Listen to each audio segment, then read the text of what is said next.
এবার ইচ্ছান্তের তো মেলা টিয়া পয়সা খরচ হয়েছিল, পকেটে টিয়া পয়সা নাই রে, হরাজি গাছ যাইতে হরাজি করে টিয়া পয়সা দে, হরাজি গাছে হাজার হাজার টিয়া আনি সাপ দিতে হইব, হানি দিতে হইব। হ্যাঁ হরাজি গাছে যাই।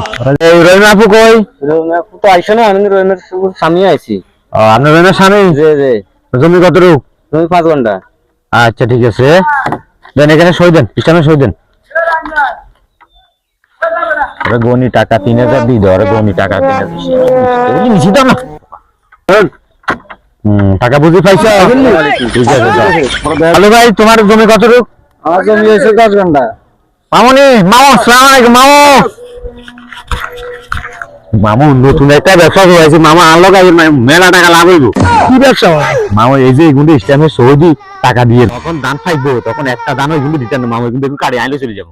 তোরা কি এটা শিখেছি? মামু আমি সব সময় খালি আমি লস করেন। আরে বাবু রে, এটা তুই গরিবের মারি লাভ নাই, তুই আরো ভালো ব্যবসা কর। তুই এই জমি নষ্ট আধা গানি জমি না তুই কর দিলে গরিব তুই সেরে খাইলে তুইও খাইলি ব্যবসা এটা কর। তুই আজ জীবন কদিন এক ব্যবসা শুরু কর, করি আর মামু তুই জীবন শেষ করি গেলি।